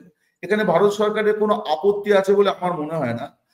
আর বাংলাদেশে মানে একটা প্রচারণা আছে, বাংলাদেশে শেখ হাসিনা ভারতে থেকে বাংলাদেশের বিরুদ্ধে ষড়যন্ত্র করছেন এবং সাংবাদিক হিসেবে আপনি এটা তো আমি শুনেছি। দেখুন, আমি ষড়যন্ত্র কথাটা তো একটা রাজনৈতিক অভিযোগ। রাজনৈতিক দলের রাজনৈতিক অভিযোগের জবাব আমি কি করে দেব? সেটা নিশ্চয়ই ভারত সরকার, তাদের যে কূটনৈতিক আলোচনা হয়েছে সেখানে নিশ্চয়ই কথা হয়েছে। কিন্তু একটা জিনিস আমি যেটা বুঝি, এটা ভারত সরকারের ব্যাখ্যা নয়, এটা আমি অমল সরকার হিসেবে আমি যেটা বুঝি, যে শেখ হাসিনা যে কথাগুলি বলছেন, সেই কথাগুলি কিন্তু তার কিন্তু একটা বৃহত্তর মানে প্রেক্ষিত আছে, পরিসর আছে। সেটা যেমন বাংলাদেশের জন্য, বাংলাদেশের যে মানুষ এই সরকারের বিপক্ষে বা বর্তমান পরিস্থিতির মানে পরিপন্থী মানে মানে পরিস্থিতির পরিবর্তন চান, তাদের জন্য যেমন সেটা প্রাসঙ্গিক ওনার কথা, তেমনি একই সঙ্গে ভারত সরকারের ক্ষেত্রেও তো প্রাসঙ্গিক। কারণ উনি তো জঙ্গিবাদের বিরুদ্ধে বলছেন, উনি তো জেলখানা থেকে দাগি আসামিদের ছাড়িয়ে নিয়ে যাওয়া বা জামিন দিয়ে দেওয়া, এই ঘটনাগুলি করছেন। এখন এই যে যারা জামিন পাচ্ছেন, যাদেরকে বা যারা জেল ব্রেক করেছে, তারা কি শুধু বাংলাদেশের জন্য থ্রেট? আমার কিন্তু তা মনে হয় না। তারা কিন্তু ভারতের জন্য থ্রেট, তারা বারবার জন্য থ্রেট, তারা এই উপমহাদেশের অনেক দেশের জন্যই থ্রেট, অনেক দেশের জন্যই থ্রেট। সো উনি তো সেই কথা বলছেন, ফলে উনি তো বেসিক্যালি রাজনীতির কথা বলছেন। ওনার বক্তব্যের একটা বড় অংশের সঙ্গে তো আমি ভারত সরকারের কোনো রাষ্ট্রীয় বিরোধ দেখছি না, ভারতবাসীর কোনো রাষ্ট্রীয় বিরোধ দেখছি না। উনি সেই বিরোধিতা উনি করার তো প্রশ্নও ওঠে না। কিন্তু উনি তো একটা সামগ্রিক উপমহাদেশীয় রাজনীতির প্রাসঙ্গিক পয়েন্টগুলো বলছেন, যেগুলি জরুরি এই মুহূর্তে। সেটা গোটা উপমহাদেশের জন্য প্রয়োজন। বাংলাদেশে আরেকটা অভিযোগ আছে, বাংলাদেশে যে ভারতীয় মিডিয়াকে ভারত সরকার কেন থামাচ্ছে না, এমন একটা অভিযোগ। এটা কি সম্ভব? আপনাকে সাংবাদিক হিসেবে আপনি মনে করেন ভারত সরকার কোনোভাবে আপনার কার্যক্রমে হস্তক্ষেপ করতে পারে? দেখুন, এরকম কোনো বিধান নেই। এক নম্বর, এরকম কোনো বিধান নেই। আমি শুনেছি যে মোহাম্মদ ইউনূস একটি সাক্ষাৎকারে উনি বলেছেন যে ভারতের পররাষ্ট্র সচিব বিক্রম মিশ্রি গিয়েছিলেন, তিনি ওনাকে একান্ত আলোচনায় বলেছেন যে ভারতীয় মিডিয়ার বক্তব্য ভারত সরকারের বক্তব্য নয়। এখন এটা তো খুব স্বাভাবিক, ভারতীয় মিডিয়া সবসময় যে ভারত সরকারের মুখপাত্রের কাজ করে তা তো নয়। কিছু কিছু মিডিয়া অবশ্যই করে, এ নিয়ে কোনো সন্দেহ নেই, যেটাকে আমরা এখানে গদি মিডিয়া বলি। কিন্তু সব মিডিয়া তো ভারত সরকারের মুখপাত্র নয়। এখন তাদের কোনো কাজে যদি ভারত সরকারের বক্তব্যের সঙ্গে মিলে যায়, আপনি যদি দুয়ে দুয়ে চার করেন, তাহলে তো মুশকিল। কিন্তু আমি ঠিক উল্টোটা বলবো এখানে, যে কাদের নির্দেশে বাংলাদেশে এই শতাধিক সাংবাদিককে জেলে পুরে রাখা হয়েছে? কেন ফারজানা রূপার মতন একজন সাংবাদিক, তাকে আমি শুনতে পাচ্ছি, এটা অভিযোগ, আমি দায়িত্ব নিয়ে বলতে পারছি না, বহু লোকের কাছে শুনছি যে তাকে একটি কন্ডেম সেলে বন্দি করে রাখা হয়েছে। কি অপরাধে তারা শাহরিয়ার কবিরের মতো মানুষ, কি অপরাধে আসাদুজ্জামান নূরের মতন ওই রকম ব্যক্তিত্বশালী অভিনেতা এবং প্রাক্তন সংস্কৃতি মন্ত্রী, তাকে আটকে রাখা হয়েছে? কেন রানা দাশগুপ্তের মতন মানুষকে আত্মগোপনে থাকতে হবে? এই প্রশ্নগুলোর জবাব তো বাংলাদেশের অন্তর্বর্তী সরকারের সবার আগে দেওয়ার কথা। আপনি যদি মানে সাংবাদিকদের প্রতিও মনে করেন যে এরা হাসিনা জমানার সাংবাদিক, অর্থাৎ আপনি একদিকে সংখ্যালঘু নিপীড়ন যখন হচ্ছে তখন আপনি বলছেন এরা হিন্দু হলেও এরা আওয়ামী লীগ, তাই এরা মার খাচ্ছে। আপনি সাংবাদিককে জেলে পুরে দিচ্ছেন, সাংবাদিকের ব্যাংক অ্যাকাউন্ট ফ্রিজ করে দিয়ে তাকে ভাতে মেরে দিচ্ছেন, আপনি বলছেন এরা মানে আওয়ামী লীগের দালালি করত। তাহলে এইটা যদি আপনার রাজনীতি হয়, এটাকে তো রাজনীতি বলেন, এটা প্রতিহিংসা পরায়ণতা বলে। আমার তো মনে হয় যে ভারতের দিকে, ভারতের সংবাদ মাধ্যমের দিকে আঙুল তোলা, আমি সংবাদ মাধ্যমকে কোনো সার্টিফিকেট দিচ্ছি না, পৃথিবীতে কোথাও সংবাদ মাধ্যম কোনো নিরপেক্ষ ভূমিকা মানে পালন করছে বলে আমি অন্তত বিশ্বাস করি না। ওটা এখন গোটা বিশ্বেই সোনার পাথরবাটি। আপনি ওয়াশিংটন পোস্ট বলুন, নিউ ইয়র্ক টাইমস বলুন, প্রতিবেদন পড়লেই আমরা বুঝতে পারি যে এর মানে প্রেক্ষাপটে কি আছে। ফলে ওইগুলো নিয়ে মানে বিবাদ করাটা অর্থহীন। ফলে ভারতীয় সংবাদ মাধ্যমকে আপনি একতরফা দাঁড় করিয়েছেন, তার কারণ আপনি কৌশলগতভাবে নিয়েছেন যে ভারত সরকারের সঙ্গে আপনি খুব বেশি বিবাদে যাবেন না। আমি তৌহিদ হাসান, আপনাদের যিনি পররাষ্ট্র উপদেষ্টা বাংলাদেশের, তার বক্তব্য আমি দেখেছি যে তারা সকলে মিলেই ভারতীয় সংবাদ মাধ্যমের উপর যুদ্ধ ঘোষণা করেছেন। এটাও বাংলাদেশের মানুষের বোঝা উচিত যে তাদেরকে কিভাবে ধোঁকা দেওয়া হচ্ছে, যে ভারত সরকার বা ভারত রাষ্ট্রের সঙ্গে তারা বা বুঝে গেছে যে এইটা নিয়ে খুব বেশি দূর এগোনো যাবে না। ফলে একটা মানে ছদ্ম যুদ্ধ তারা দেখাচ্ছে। ভারতীয় মিডিয়াই হচ্ছে যত নষ্টের মূল। একটা মিডিয়া আপনার সঙ্গে কতদূর কি লড়াই করতে পারে? আমি কথা বলছি না যে ভারতীয় মিডিয়াকে কেউ কোনো অপকর্ম করছে না, অনেক রকম স্টোরি এখানে হয়েছে যেগুলি উস্কানিমূলক, আমি সেগুলোকে সমর্থন করি না। উস্কানিমূলক আমি কখনোই সমর্থন করি না। কিন্তু আপনি যদি গোটা ভারতীয় মিডিয়াকে এইভাবে কাঠগড়ায় দাঁড় করিয়ে দেন, তা যদি আপনাকে করতে হয়, তার আগে আপনাকে ঘরের এই প্রশ্নগুলির জবাব দিতে হবে এবং নিষ্পত্তি করতে হবে যে আপনি 163 জন সাংবাদিকের পরিচয়পত্র কেড়ে নিয়েছেন কেন? একজন সাংবাদিকের পরিচয়পত্র কেড়ে নেওয়া মানে তার অস্তিত্বকে অস্বীকার করা, তার অস্তিত্বকে অস্বীকার করা। আপনি একজন সাংবাদিকের কাছ থেকে কলম কেড়ে নেওয়া বা আজকের দিনে মোবাইল কেড়ে নেওয়া মানে হচ্ছে সাংবাদিকতার মৌলিক যে স্বাধীনতা তাতে হস্তক্ষেপ, কারণ মোবাইলটা দিয়েই সে কাজ করে। আজকাল যেটা হচ্ছে, আমাদের দেশেও হচ্ছে, পান থেকে চুন খসলেই মোবাইলটাকে প্রথমে সিজ করে নেওয়া হচ্ছে। আপনি এতগুলি সাংবাদিকের বিরুদ্ধে যে মামলা করেছেন, তারাই অপরাধটা কি? আমি ধরে নিচ্ছি তারা আওয়ামী লীগের তাবেদার ছিল, আমি ধরে নিচ্ছি তারা সাংবাদিক বৈঠকে আপা আপা আপা আপা করতো, আমি ধরে নিচ্ছি তারা অনেক পয়সা কড়ি করেছেন। আপনি কোন আইনে তাদেরকে এইভাবে জেলে আটকে রেখেছেন? আপনি বিচার করতে যদি সময় মতো করতে না পারেন, মুক্তি দিন, তারপর তাদেরকে আপনি বিচার করুন। আপনি তো শুধু তাদেরকে আটকে রাখেননি, তাদের পরিবারগুলোকে ভাতে মেরে দিচ্ছেন। আমার মনে হয় যে বাংলাদেশের পররাষ্ট্র সচিব সম্প্রতি চীন সফর করেছেন। না, আমি একটুখানি যা বলে নিই এই আপনার এই বক্তব্যটা, আমার মনে হয় যে মিডিয়াকে যে আক্রমণ করাটাই, এটা বাংলাদেশের বর্তমান সরকারের একটা অসহায়তার দিক, যে তারা এখন ভারত সরকারের নয়, ভারতের মিডিয়াকে আক্রমণ করছে। হ্যাঁ, এটা তাদের একটা কৌশলগত অবস্থান, যেটা আসলে এক ধরনের অসহায়তাকে ইয়ে করছে। অর্থাৎ বাংলাদেশের মানুষকে বুঝতে হবে যে ভারত বিরোধিতাতেও এই সরকারের বিশুদ্ধতার মধ্যে অনেক ফাঁক ফোকর আছে, অনেকটাই এটা আইওয়াশ, এটা তারা একটা দেখনদারি। যেমন এই বর্ডারে যেটা শুরু হয়েছে আর কি, যে মানে বিজিবি লোকেদের হঠাৎ করে কলার উল্টে কথা বলার অভ্যাস মানে রপ্ত করেছেন তারা। এগুলো তো ছেলে মানুষই, এগুলো ছেলে মানুষই, কলার উল্টে কথা বলছে, ঘাড় নাচিয়ে কথা বলছেন, এগুলো ছেলে মানুষই। এগুলো দিয়ে দুটো দেশের সম্পর্ক ভালো যেমন হয় না, খারাপ করাও এইভাবে হয় না। এগুলো লোকে বুঝতে পারে যে আপনি নাটক করছেন না সিরিয়াসলি বলছেন। যেহেতু প্রতিবেশী পরিবর্তন করা সম্ভব না, প্রতিবেশীর সাথে সম্পর্ক ভালো করার উদ্যোগ নিয়েই মানে বুদ্ধিমানের কাজ সেটা। আচ্ছা, আমাদের পররাষ্ট্রমন্ত্রী, বাংলাদেশের পররাষ্ট্র সচিব সম্প্রতি চীন সফর করেছেন এবং সেখানে তিনি চীনে বাংলাদেশের রুগীদের নিয়ে যাওয়া নিয়ে কথা বলেছেন। চীন বাংলাদেশে যদি একটা হসপিটাল করে, ভালো হসপিটাল করে, সেটা নিয়ে আলাপ করেছেন। আপনার কি মনে হয় ভারতীয় হাসপাতালগুলো বাংলাদেশের রুগী হারাচ্ছে? না, হারাচ্ছে তো বটেই, হারাচ্ছে তো বটেই, কিন্তু তার মানে এটা নয় যে চীনের হাসপাতাল বাংলাদেশে হবে না বা মানুষ চীনে চিকিৎসা করাতে যাবে না। গোটা বিশ্বেই মানুষ যেখানে মনে হবে চিকিৎসা করাতে যাবে। এই তো কয়েক বছর হলো সবাই অনেক আধুনিক চিকিৎসা সব দেশগুলোতেই হয়েছে। এই যে আমাদের সদ্য প্রয়াত হলেন প্রধানমন্ত্রী, প্রাক্তন প্রধানমন্ত্রী মনমোহন সিং, ওনার দুবার বাইপাস সার্জারি হয়েছিল। প্রথমবার বাইপাস সার্জারি লন্ডনে করাতে হয়েছিল, তখন দিল্লিতেও বাইপাস সার্জারি হতো না। সো এখন সব দেশে হয়েছে, পৃথিবীর বিভিন্ন দেশে হয়েছে, যেখানে খরচ কম হবে মনে হয় মানুষ সেখানে যাবেন। এই মুহূর্তে যে সমস্যাটা দেখা দিয়েছিল 5 আগস্টের পর, সেটা হচ্ছে ভারত সরকার সাময়িকভাবে ভিসা রেস্ট্রিকশন তারা করেছিলেন। এখন এটা আপনাকে বুঝতে হবে কেন করেছিলেন।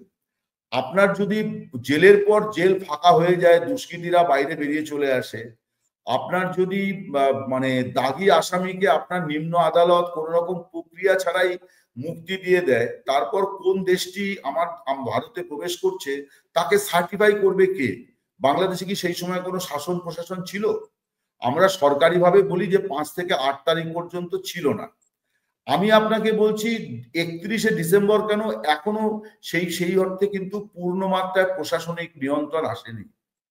ফলে যে লোকটিকে বাংলাদেশ সরকার ছাড়পত্র দিচ্ছে ভারতে যাওয়ার বা বিদেশে যাওয়ার, তিনি কতটা মানে সজ্জন এবং এই নিয়ে তো একটা পররাষ্ট্রের সংশয় থাকতেই পারে। যদিও আমি যতদূর জানি যে এই নিষেধাজ্ঞাগুলো, বিধিনিষেধগুলো আস্তে আস্তে আস্তে আস্তে শিথিল করা হয়েছে, এখন অনেক বেশি আসছেন। এবং আমার যা মনে হয় যে বাংলাদেশের মানুষকে এত বোকা, হাদা বোকা ভাবার কোনো কারণ নেই। যারা ওপর থেকে সরকার চালাচ্ছেন, ভারত বিরোধিতার জিগির দিচ্ছেন, তারা নিজের দেশের মানুষকে ঠকাচ্ছেন, বোকা ভাবছেন। মানুষ চিকিৎসা করাতে এলে পরে ভারতেই আসবেন যখন স্বাভাবিক হয়ে যাবে। তার কারণ হচ্ছে আপনার চিকিৎসা মানে কিন্তু হচ্ছে মানে সর্বোত্তম কমিউনিকেশন। অর্থাৎ আপনার কি হয়েছে এইটা যদি আপনি ডাক্তারকে বোঝাতে না পারেন, আর ডাক্তার যদি বুঝতে না পারে আপনার কি হয়েছে, তাহলে আপনার চিকিৎসা হবে না। যন্ত্র দিয়ে চিকিৎসা হয় না, ওষুধ দিয়ে চিকিৎসা হয় না। কোন ওষুধ দেওয়া হবে এটা হচ্ছে চিকিৎসা। কোন ওষুধ দেওয়া হবে? চিকিৎসা তো ওষুধ তো ওষুধের দোকানে পাওয়া যায়, গিয়ে কিনে খেয়ে নেওয়া যায়। তাই কি খাওয়া যায় ডাক্তার না বললে? আমার মনে হয় যে এটা সম্ভব নয়। বাংলাদেশের মানুষের যত সহজে করা আমি সম্ভব। আমি আমি আমি বলি, এবং এটা শুধু বাংলা নয়, বাংলাদেশের বহু মানুষকে আমি ইদানিং কিন্তু দেখেছি তারা কাজ চালানোর মতো হিন্দিও বলতে পারেন। আমি লাস্ট বার ঢাকাতে গিয়ে দেখেছি যে সাউথ ইন্ডিয়াতে, চেন্নাইতে, বেঙ্গালুরুতে, তিরুবনন্তপুরমে যারা চিকিৎসা করাতে চান, তারা ওইখানকার লোকাল কিছু শব্দ, যেমন চালকে কি বলে, জলকে কি বলে, একজন ঢাকার একজন বাসিন্দা আমাকে বলেছিলেন থান্নির থান্নির। থান্নির থান্নির মানে হচ্ছে তেলেগুতে হচ্ছে জল। তো আমি বললাম যে আপনি কি করে জানলেন? বললো আমি তো অ্যাপোলো ইয়েতে যাই। এবং সেই সূত্রে আমি দেখেছি যে সাউথ ইন্ডিয়ান ওয়েব সিরিজও যথেষ্ট জনপ্রিয়। সো আমার মনে হয় না যে এই যে যেগুলো করা হচ্ছে, যে একটা ভারতের সঙ্গে দূরত্ব তৈরি করছি, অর্থাৎ চীনকে বলছে হাসপাতাল বানাও, চীনকে বলছে আমাদের লোকেদের পাঠাবো ট্রিটমেন্ট করো। মানুষ এত গাদা গরু বলে আমার মনে হয় না। তারা যেখানে চিকিৎসা করার জন্য অনুকূল পরিস্থিতি মনে করবেন সেখানেই তারা যাবেন।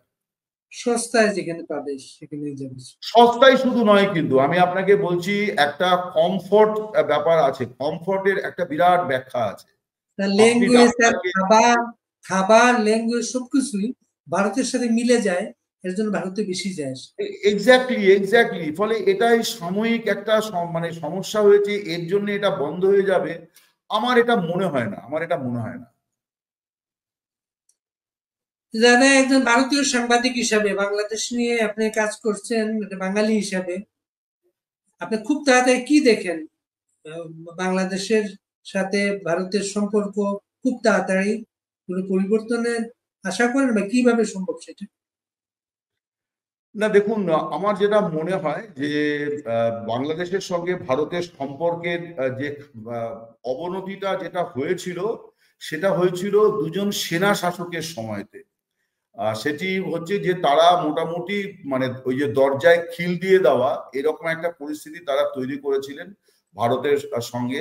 বিশেষ করে পশ্চিমবঙ্গের সঙ্গে তাদের সম্পর্কটাকে মানে ছেদ করার একটা পরিকল্পিত বিষয় ছিল যে পশ্চিমবঙ্গের বাংলা ও বাঙালির সঙ্গে বাংলাদেশের বাংলা ও বাঙালির কোনো সম্পর্ক থাকবে না। তার ফলে একটা আলাদা ভাষার মধ্যে, সংস্কৃতির মধ্যে, সবকিছুর মধ্যেই একটা স্বাতন্ত্র্য তারা তৈরি করার একটা চেষ্টা করেছেন তারা, এবং যেটাকে যে জাতীয়তাবাদকে কাজে লাগিয়ে তারা ওখানে তাদের রাজনৈতিক প্রতিষ্ঠা তৈরি করেছেন।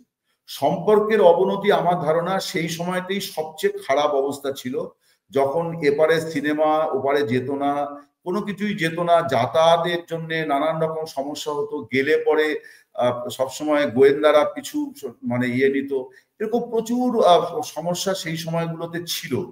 আস্তে আস্তে যখন নির্বাচিত সরকার এলো, তখন আস্তে আস্তে এই সন্দেহের বাতাবরণগুলো কেটে গেল, কারণ নির্বাচিত সরকারের অনেক রকম দায়বদ্ধতা থাকে। নির্বাচিত সরকারকে 5 বছর পর গিয়ে জবাব দিতে হয়। মোহাম্মদ ইউনূস আজকে যে সিদ্ধান্তগুলি নিচ্ছেন, তার জন্য তার গ্রামীণ ব্যাংকেরও কোনো সমস্যা হবে না, তার আহ মানে গ্রামীণ ফোনেরও কোনো সমস্যা হবে না, আর তিনি রাজনীতি করবেন না, তাকে রাজনৈতিক মঞ্চে গিয়ে জবাবও দিতে হবে না। আমার মনে হয় যে এই সম্পর্কটা স্বাভাবিক হয়ে যাবে আস্তে আস্তে আস্তে আস্তে। এটা ঠিক যে ভারত কিন্তু আপনাকে খেয়াল রাখতে হবে, সরকারের চরিত্র দেখে সরকার সম্পর্কে সিদ্ধান্ত নেয় না। আমি এ ব্যাপারে বাংলাদেশের নাগরিক যারা অনেক রকম ধারণা নিয়ে বসে আছেন তাদের উদ্দেশ্যে বলি যে কার্গিল যুদ্ধ হয়েছিল 1998 সালে। অটল বিহারী বাজপেয়ী তখন ভারতের প্রধানমন্ত্রী, পাকিস্তানের প্রধানমন্ত্রী হচ্ছেন নওয়াজ শরীফ। জেনারেল মুশারফ তিনি চক্রান্ত করে কার্গিল যুদ্ধটা করিয়েছিলেন, এটা ছিল নওয়াজ শরীফের অফিসিয়াল ভার্সন, যে আমার সেনা যে এরকম একটা ষড়যন্ত্র করছে আমি নিজে জানতাম না। কিন্তু কার্গিল যুদ্ধ হয়েছিল, তারপরে নওয়াজ শরীফ ক্ষমতাচ্যুত হন, জেনারেল মুশারফ তিনি বাংলাদেশের প্রেসিডেন্ট হয়ে যান। তিনি যখন প্রেসিডেন্ট হলেন, সেই সামরিক কর্তাকেই কিন্তু ভারতের আগ্রা শীর্ষ সামিটে আমন্ত্রণ জানিয়েছিলেন ভারতের তৎকালীন প্রধানমন্ত্রী প্রয়াত অটল বিহারী বাজপেয়ী। ভারত এইটা দেখে না যে যিনি বাংলাদেশের এই পাকিস্তানের রাষ্ট্রপতি তার গায়ে সামরিক উক্তি আছে নাকি নর্মাল পোশাক আছে, অর্থাৎ তিনি পাকিস্তানের রাষ্ট্রপতি, ফলে তাকে আমি আমন্ত্রণ জানিয়েছি দ্বিপাক্ষিক আলোচনার জন্য। মোহাম্মদ ইউনূসের ব্যাপারেও কিন্তু ভারতের অবস্থানটা তাই। আপনারা জানবেন যে নরেন্দ্র মোদী সবার আগে সম্ভবত উনি প্রথম ব্যক্তি যিনি ওকে শুভেচ্ছা জানিয়েছিলেন। আমি যতদূর জানি যে 2024-এর 7ই জানুয়ারি তখনও নরেন্দ্র মোদী শেখ হাসিনাকে শুভেচ্ছা জানিয়েছিলেন। সম্প্রতি মানে ইংরেজি নববর্ষের শুভেচ্ছা মোহাম্মদ ইউনূসকে নরেন্দ্র মোদী জানিয়েছেন।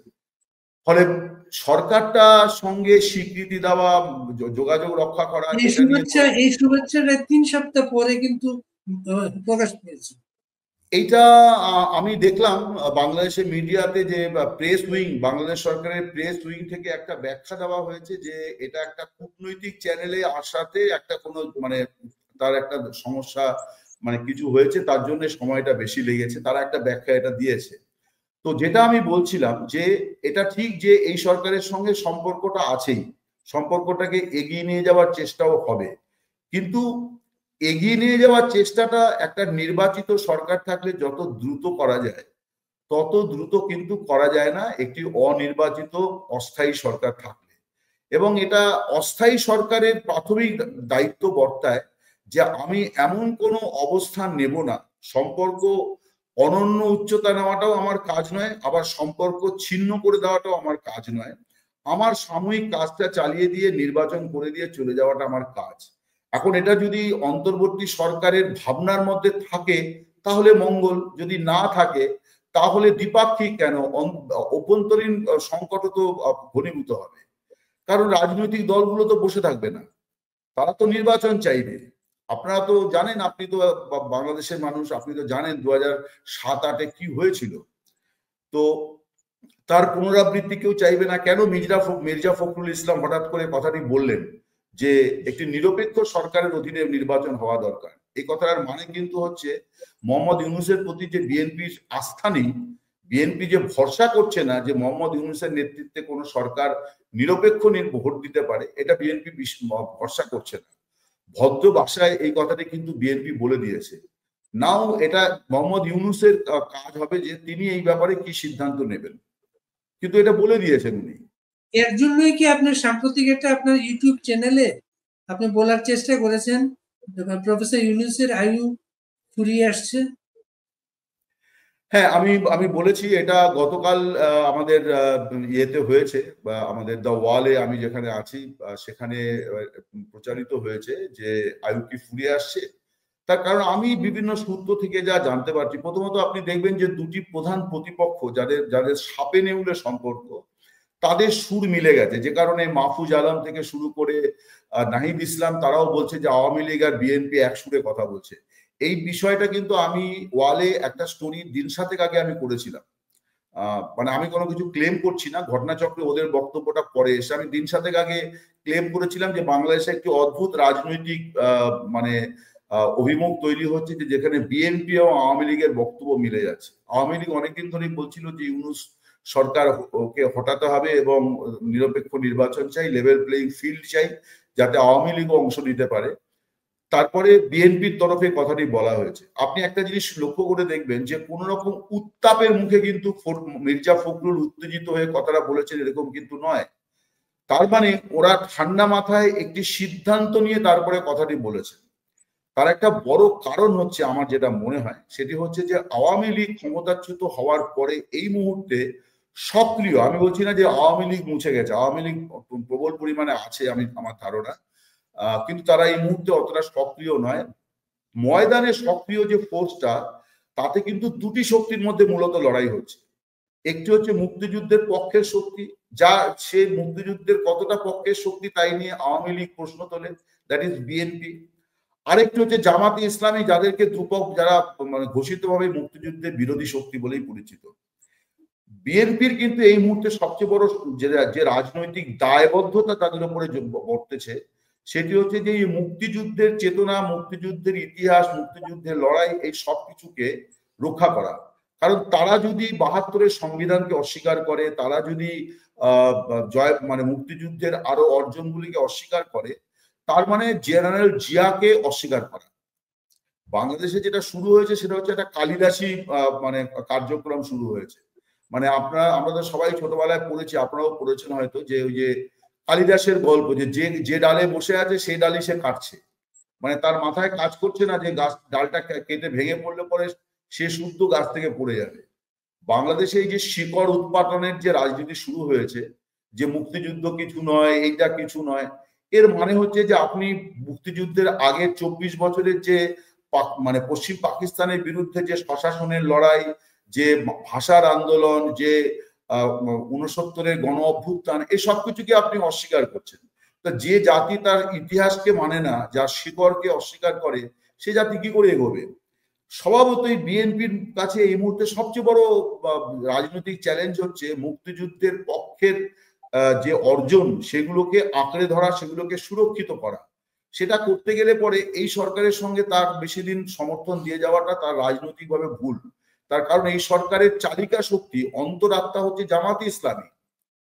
ফলে এটা বিএনপি নেতৃত্ব তারা বুঝতে পেরেছে, যে কারণে মির্জা ফখরুল তো খুব সজ্জন ব্যক্তি, আমি তাকে মুখোমুখি হইনি কখনো, তার সম্পর্কে শুনেছি এবং রেগুলার তার বক্তৃতা যা শুনি, তাতে একটা মানুষ সম্পর্কে আমার এইটুকু অন্তত যে তিনি খুব ঠান্ডা প্রকৃতির সজ্জন ব্যক্তি। তা তিনি এরকম এক ইন্টারভিউতে এই কথাটি বলেছেন, যে তার এটার মানে তো হচ্ছে যে মানে উনি অনাস্থা ব্যক্ত করলেন, এবং দুতরফের বক্তব্য একটা জায়গায় গিয়ে মিলেও যাচ্ছে।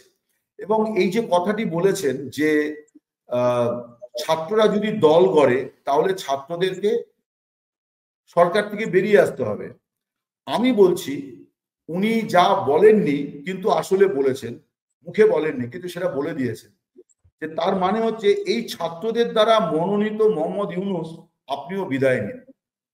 কারণ এই ছাত্ররা যদি দল গড়ে তো এই ছাত্রদের মনোনীত ব্যক্তি তো বাংলাদেশের প্রধান উপদেষ্টা থেকে যাবে। কারণ তাকে তো সেনাবাহিনী নির্বাচিত করেনি, তাকে তো কোনো রাজনৈতিক দল, কোনো নাগরিক কমিটি তাকে নির্বাচিত করেনি। তিনি নিজেই বারে বারে বলেছেন যে ওয়ান অ্যান্ড অনলি, যে তিনি হাসপাতালে ছিলেন, মাঝরাতে প্যারিসে মাঝরাতে বারে বারে তার কাছে ফোন যাচ্ছিল, ছাত্রদের তরফে রিকোয়েস্ট করছিল, তাই তিনি গ্রহণ করেছেন। তাহলে ছাত্ররা যদি দল গঠন করার জন্য তাদেরকে যদি সরে যেতে হয় সরকার থেকে, তাহলে তাদের প্রতিনিধি বা সরকারের প্রধান থাকবেন কি করে? আমি এই জন্যই বলেছি যে আয়ু কি কমে শেষ হয়ে এলো? কারণ ইউনূসকে গিয়ে ছড়ে যাওয়ার বার্তা কিন্তু মির্জা ফখরুল ইসলাম দিয়েছেন বদ্ধ ভাষায়। এটা আমার রাজনৈতিক বিশ্লেষণ হচ্ছে তাই, পর্যবেক্ষণ হচ্ছে তাই। শেখ হাসিনা বাংলাদেশের মুক্তিযুদ্ধ বিরোধী যুদ্ধাপরাধীদের ফাঁসির ব্যবস্থা করেছে। এর প্রতিশোধ নিতে বাংলাদেশের এই সরকার শেখ হাসিনাকে ফাঁসি দেওয়ার শপথ নিয়েছে। আপনার কি মনে হয় ভারত সরকার এই অবস্থায় শেখ হাসিনাকে বাংলাদেশের হাতে তুলে দেবে? অন্তর্বর্তী সরকার এরকম কোন ফাঁসি দেওয়ার শপথ নিয়েছে বলে আমার জানা নেই। কতিপয় ব্যক্তি এই ধরনের কথা বলেন যে তাকে এনে ফাঁসি কাঠে ঝোলাতে হবে, এগুলো রাজনীতির ময়দানে খুব চালু কথা, কিন্তু রাষ্ট্রীয়ভাবে বা সরকারিভাবে এরকম কিছু বলা যায়ও না। কেউ বলেছেন বলেও আমি জানি না। আমি বাংলাদেশের সর্বক্ষণ খবর রাখি, জানি না। এখন প্রত্যর্পণের যে বিষয়টি, এইটা আমি আপনাকে বলতে পারি যে প্রত্যর্পণের বিষয়টাও কিন্তু এককভাবে ভারত সরকার নেবে না। কখনো যদি এটা মনে হয় যে এই নিয়ে ভাবনা চিন্তা করা দরকার, তাহলে সেটা কিন্তু ভারত সরকারের একক সিদ্ধান্ত হবে না, সেটাও কিন্তু একটা সর্বদলীয় সিদ্ধান্ত হবে। হ্যাঁ, এটা হবে না। ফলে এবং সেখানে সহমত হওয়া খুব কঠিন আছে। তার কারণ এমন কোন পরিস্থিতির মধ্যে ওনাকে ফেলে দেওয়া হবে বলে আমি বিশ্বাস করি না, যেখানে গিয়ে উনি কঠোর নিপীড়ন নির্যাতনের মুখোমুখি হতে পারেন। বাংলাদেশের যে আইনি ব্যবস্থা এই মুহূর্তে তৈরি হয়েছে তার উপরে খুব একটা নির্ভর করা খুব কঠিন। যেখানে মানুষ আদালতে যায় বিচার করতে, সেখানে আদালতে মানুষ আধমরা হয়ে হাসপাতালে চলে যাচ্ছেন।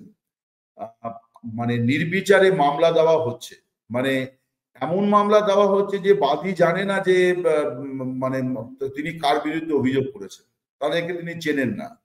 তাকে এসে কেউ সাদা কাগজে সই করিয়ে নিয়ে যাচ্ছে, তারপর 100টা 150টা। আমার তো মনে হয় যে যারা এইসব মামলাগুলো করেছেন তাদের মতো আওয়ামী লীগের প্রচুর লোকজন আছেন। কারণ এই মামলাগুলো মানে এক কথায় খারিজ হয়ে যাওয়ার মামলা। এই মামলাগুলো নিয়ে কোনো বিচারক এগোবেন বলে আমার মনে হয় না, কারণ তাহলে সেটা বিচার ব্যবস্থাকে কবর দেওয়া হবে। ফলে এই মামলাগুলো যারা করেছেন, আমার নিজের ধারণা এটা যে তাদের মতো আওয়ামী লীগের লোক মানে পরামর্শ কাজ করেছে, যে এমন মামলাই তারা দিয়েছে যে মামলাগুলো কোনো কার্যকর হবে না। হাস্যকর একটা পরিস্থিতি তৈরি করা হয়েছে। কিন্তু তার বাইরেও এটা ঠিক কথা যে বিচার ব্যবস্থার প্রতি, কারণ আপনি দেখবেন যে হিউম্যান রাইটস ওয়াচ গতকাল কি বলেছে। এই হিউম্যান রাইটস ওয়াচ তো হাসিনা সরকারের বিরুদ্ধে অনেক কথা বলেছে, আমরা সবাই জানি।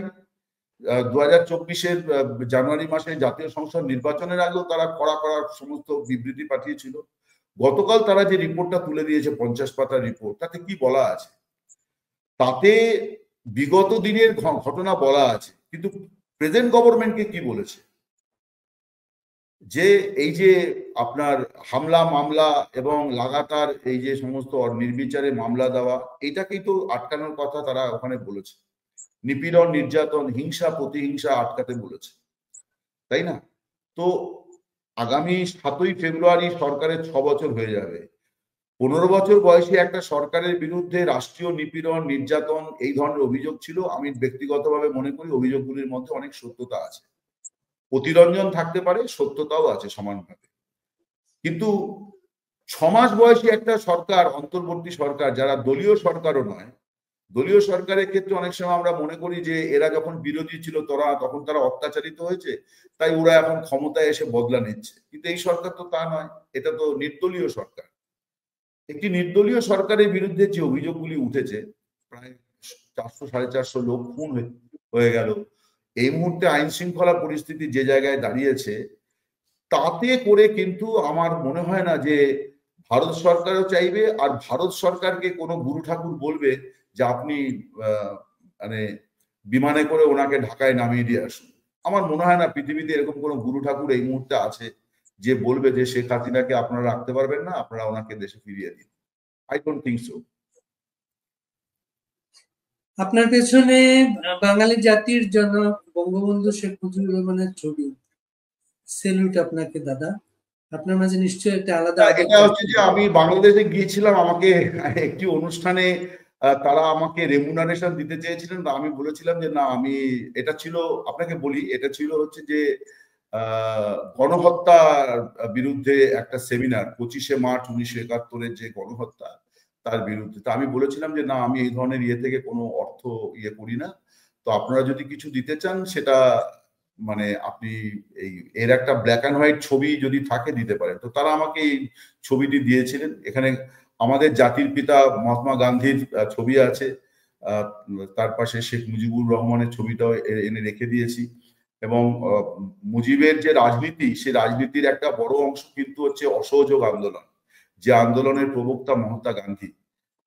তো মুজিবের রাজনীতির মধ্যে সুভাষ বোস আছে, আজাদ হিন্দ ফৌজ গঠন করে দেশ স্বাধীন করার চেষ্টা করেছিলেন। মুজিবের রাজনীতির মধ্যে দীর্ঘদিন পাকিস্তানি সরকারের বিরুদ্ধে অসহযোগ আছে। তো সেই অসহযোগ আন্দোলন তো গান্ধীর রাজনীতির একটা বড় অংশ। তো এইটা একটা কারণ যে আমি ছবিটা আমি উপহার পেয়েছিলাম ঢাকায় একটি অনুষ্ঠানের তো সেটা এনে আমি রেখেছি আর কি। আমাদের এখানে কিন্তু শিয়ালদা স্টেশন, বড় স্টেশন পশ্চিমবঙ্গে দুটি, হাওড়া এবং শিয়ালদা। শিয়ালদা স্টেশনের ঠিক সামনেই কিন্তু শেখ মুজিব এবং মহাত্মা গান্ধীর দুটি পূর্ণাবয়ব মূর্তি বসানো হয়েছে। মানে হ্যাঁ, দুটি মূর্তি একেবারে প্রমিনেন্ট জায়গায় বসানো আছে, দুটি বেশ প্রায় 8-9 ফুট কি আরো বেশি লম্বা দুটি মূর্তি আছে। বাংলাদেশের সবগুলো ধ্বংস করা হয়েছে, আপনার ওখানে একটা রয়ে গেছে, এটা ওখানে সম্ভবত কেউ ধ্বংস করার সাহস পাবে না। সেটা অস্ট্রেলিয়া তো সিডনিতে ওয়েস্টার্ন সিডনি ইউনিভার্সিটি, ওইখানে কিন্তু বঙ্গবন্ধু শেখ মুজিবুর রহমানের একটা মূর্তি আছে। আপনাকে অনেক ধন্যবাদ। ধ্বংস তো হচ্ছে যে একটা কি বলবো, অল্প সময়ের একটা কাজ, একটা কায়িক পরিশ্রম, রাগের বসে মানুষ করে, তারপর মানুষ সব রিয়ালাইজ করে। আমি বাংলাদেশের অভ্যন্তর থেকে শব্দের কিছু পরিবর্তন লক্ষ্য করছি, যেখান থেকে বোঝা যাচ্ছে যে মানুষ রিয়ালাইজ করছে যে মুক্তিযুদ্ধকে বাদ দিয়ে আপনি বাংলাদেশে রাজনীতি করতে পারবেন না।